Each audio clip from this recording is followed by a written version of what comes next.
President Bola Tinubu live broadcasts will come up tonight at 7 p.m. on the network service of the NTA. ECOWAS Authority of State and Government demands immediate release of President Mohamed Bazoum and the restoration of constitutional order in the Republic of Niger. Plus, Adamawa government review curfew hours. These and more will bring to you shortly. Welcome to Panorama. I'm Ruth Aguilera.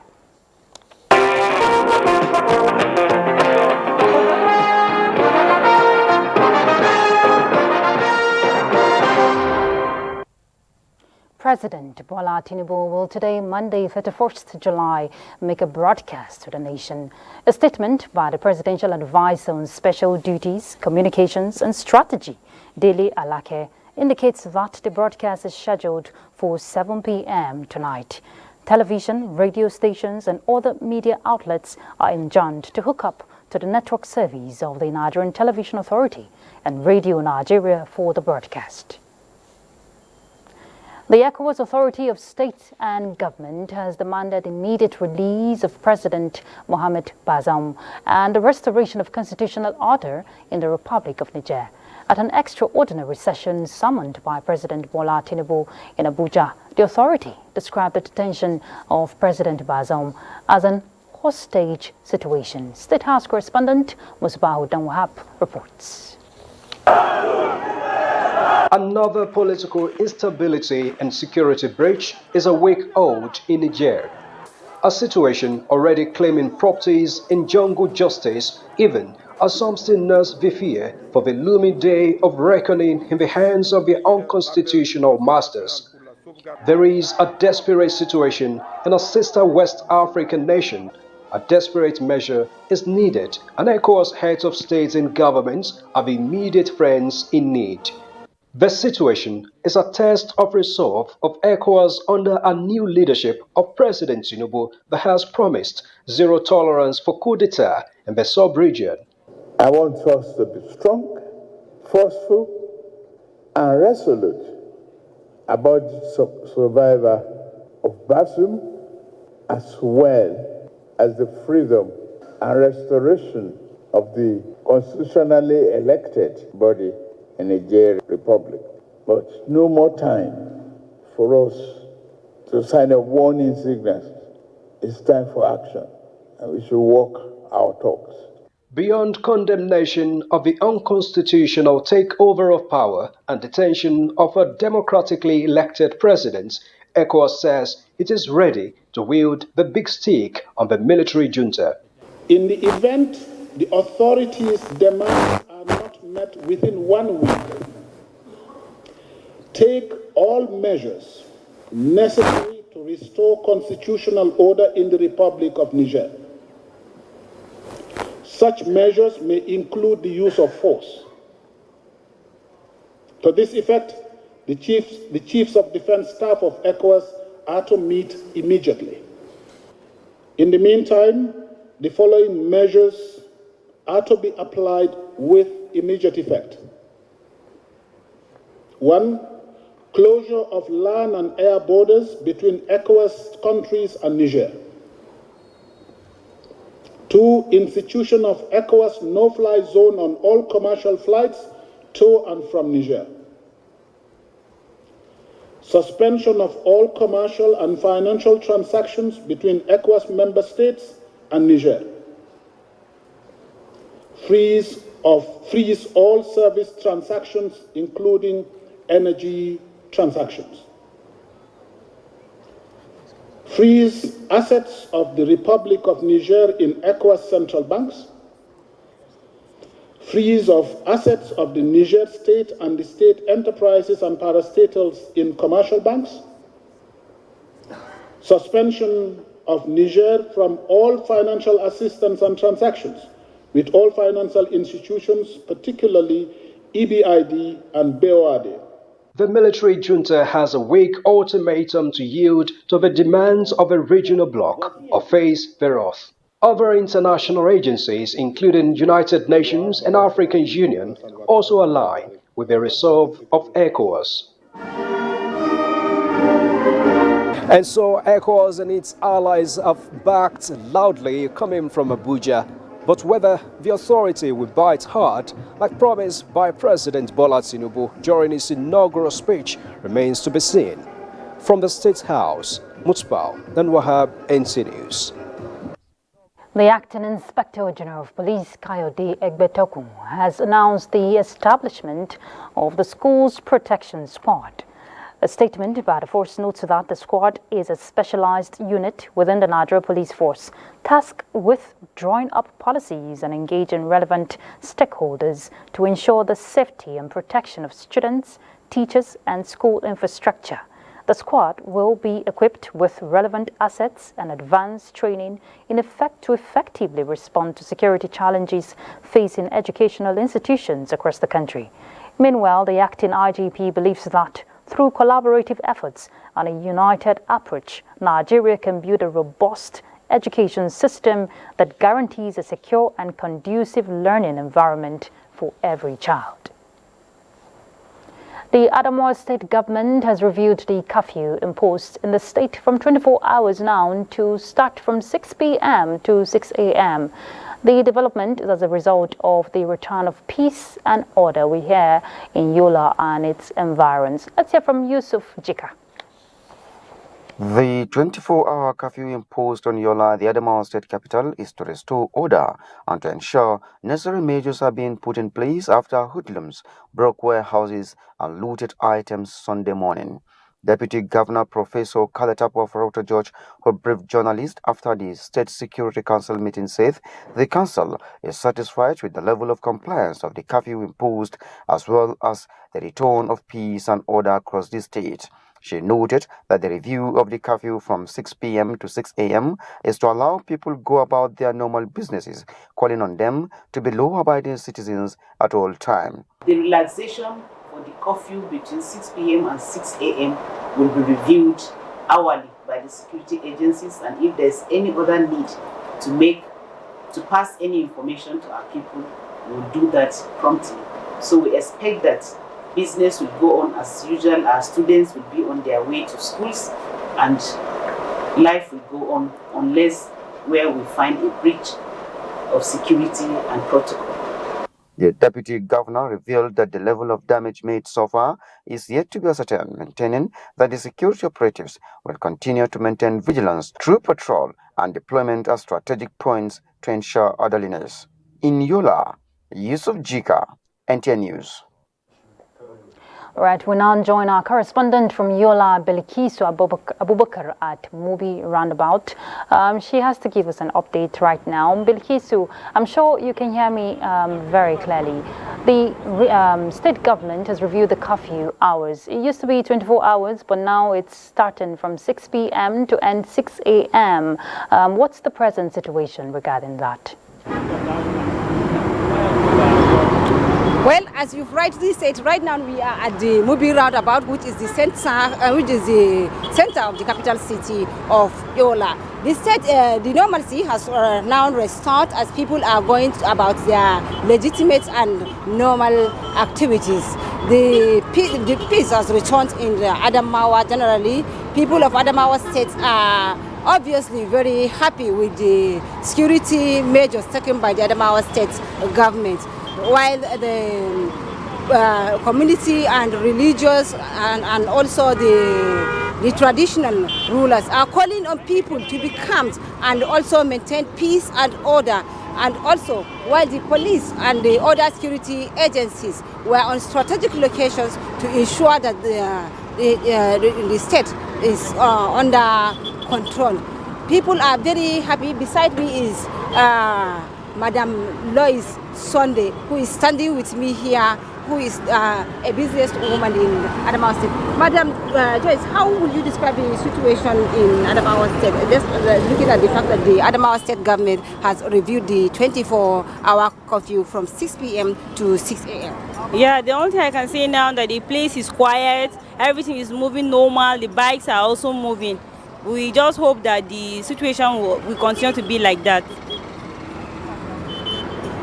Also with me is the Police Public Relations Officer Adamawa State in person of Suleiman Yahya Guroje, who will give us an update.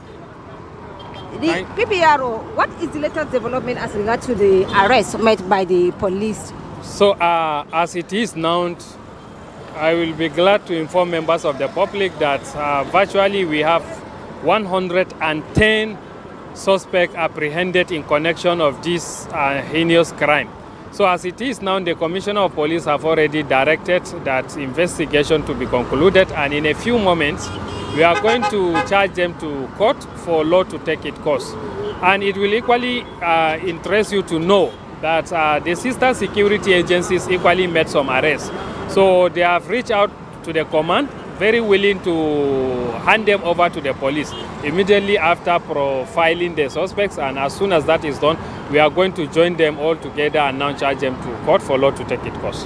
What about the level of damage that have been suffered? Have you been able to ascertain the level of damage that have been So as it is now, our men have gone around, reached out to the owners of the warehouses to assess the level of destruction that has to do with their properties. So we are yet to quantify it, but as soon as that is done, definitely we are equally going to make it known. What effort are you going to put in place to ensure that to avoid the future occurrence?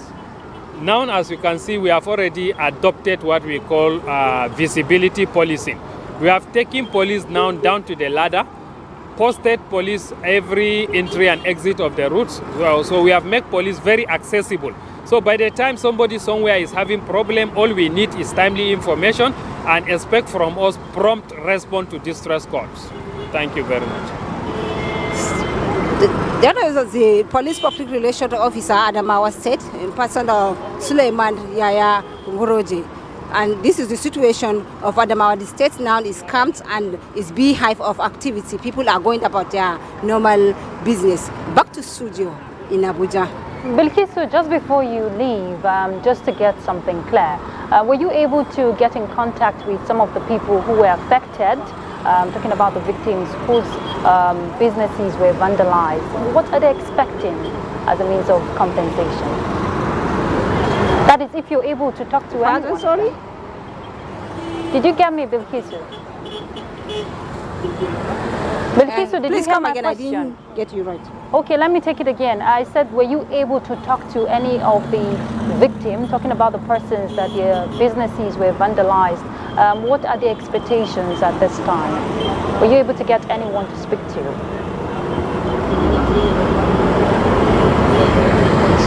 Sorry, please, I didn't get you still.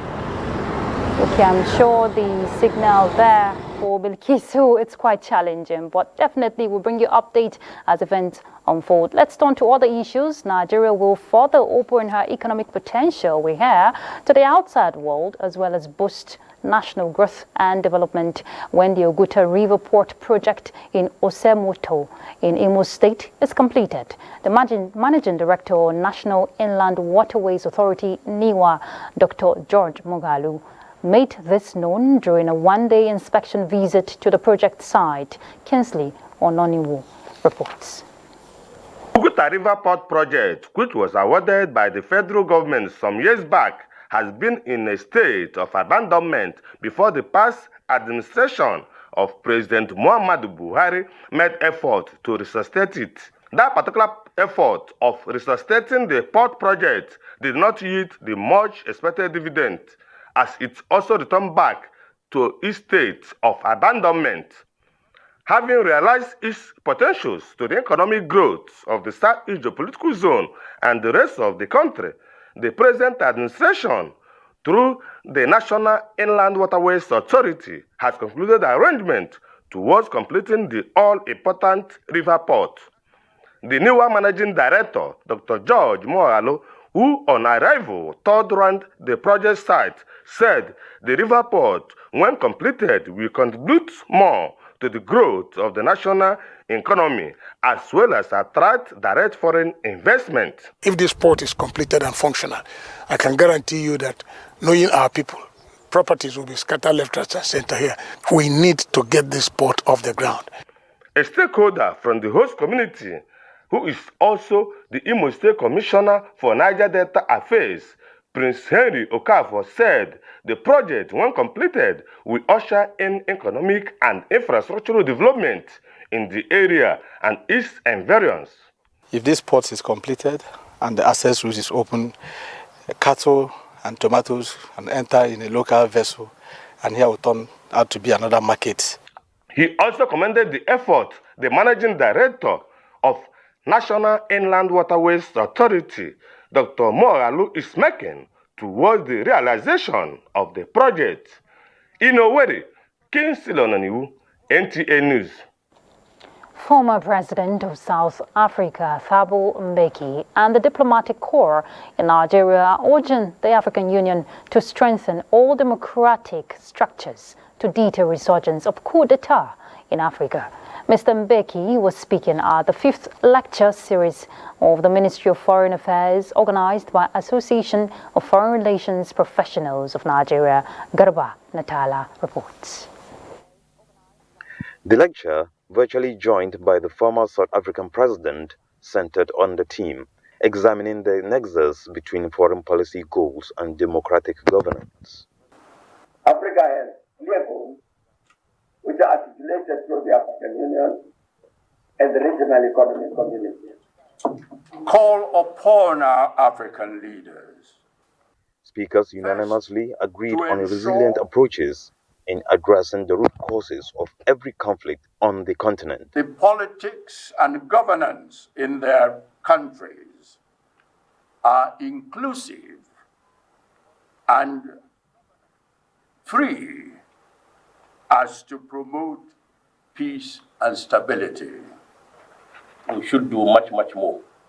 Because this is the time Nigeria needs a very strong foreign policy lead, not only of ECOWAS, not only of Africa, but the world. We have equally presented position papers to government on the issue of resurgence of military takeover of power in our sub-region.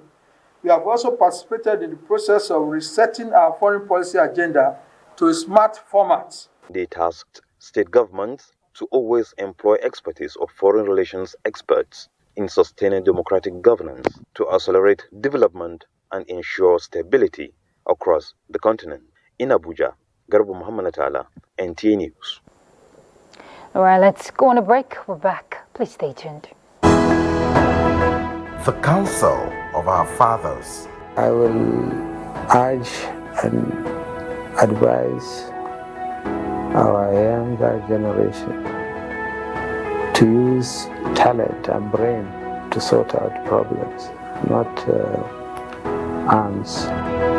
Nigerian youths, let's build our nation. My advice to these young people is please do not take us back to those harrowing days.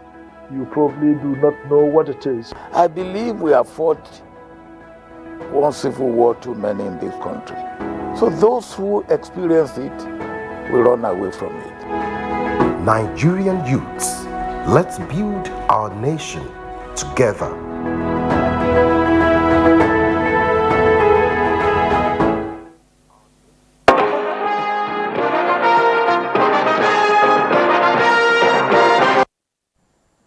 Welcome back. A truly remarkable display of honesty and integrity.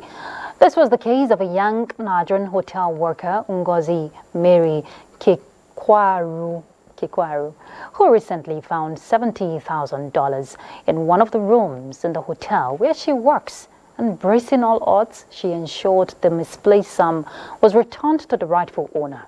Now the question is, how many Nigerians would do such? This poser took Diana Ajali in search of the unusual young lady. $70,000. Seriously, I don't know. I feel I'm going to return it too. You know, there's a lot of pressure that comes with money. You understand? So it depends on the mood I am at that moment. I've not seen that kind of money before. First of all, I will be shocked. Seriously, and I will just call like my superior. Huge amount of money indeed. $70,000. Over 50 million naira in Nigerian currency can definitely change an average Nigerian lifestyle and probably that of her family life too. But is there any amount of money that is more than someone's peace of mind? No amount of money. This is my workplace. I'll have no choice than to look for the owner and give it back. Why is inside the bush?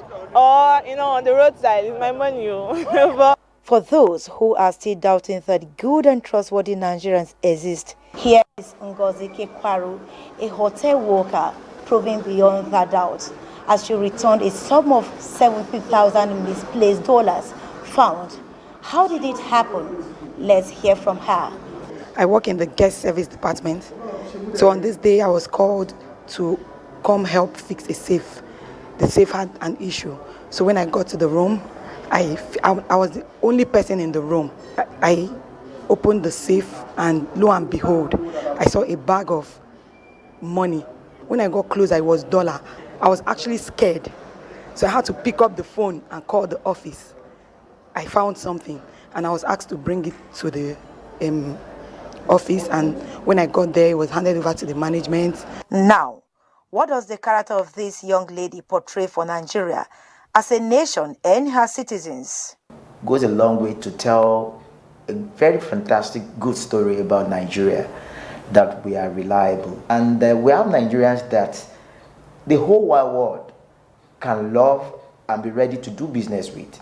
She has represented Nigeria well. Be a good defender of the good character of Nigeria. The good news here is that beyond all recommendations pouring in from high and low across the country, Ngozi is already reaping the reward for exemplifying honesty and integrity. As one of Nigeria's celebrities, David Adeleke, popularly known as Davido, has rewarded her for proving to Nigerians and the world that despite some negative perceptions about Nigerians, there are many good individuals right here in Nigeria.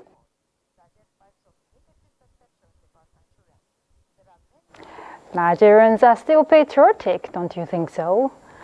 Global crisis, conflicts and climate emergency, observers say, are escalating trafficking risk, just as displacement and socio-economic inequalities are leaving millions displaced, vulnerable people to exploitation by traffickers. In this report, Adebola Brookslyn Sunday takes a look at the 2023 World Day Against Trafficking in Persons.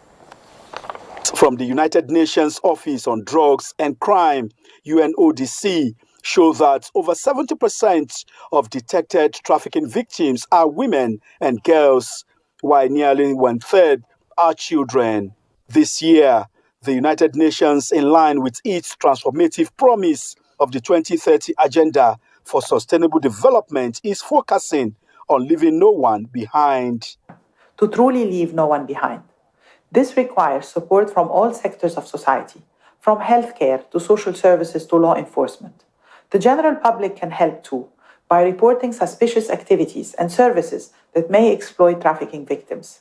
While the voice of civil society is crucial in raising awareness, as well as mobilizing and providing support to those in need. Nigeria, no doubt, tops the League of Nations, frontally confronting criminal elements involved in the exploitation of vulnerable individuals within and across its borders. Children as young as 12 have been trafficked into the Gambia, and these girls are made to work in restaurants during the day and they work as prostitutes at night. So it's a huge problem. This is evident in the visits by many countries to Nigeria regularly to understudy the National Agency for the Prohibition of Trafficking in Persons, NAPTIP's model, with a view of replicating same in their countries. Celebrating the 20 years of its establishment, NAPTIP presented a two-policy documents, Disability Inclusion Policy and Service Charter, for better recovery, enhancing inclusivity and sustainability. Adebola Brookslyn, NTA News. And that's Panorama. Thank you very much for your time. But don't forget to stay tuned to the network service of the NTA at 7 p.m. for the broadcast by the President, Bola Tinubu. I'm Ruth Aguela. Bye.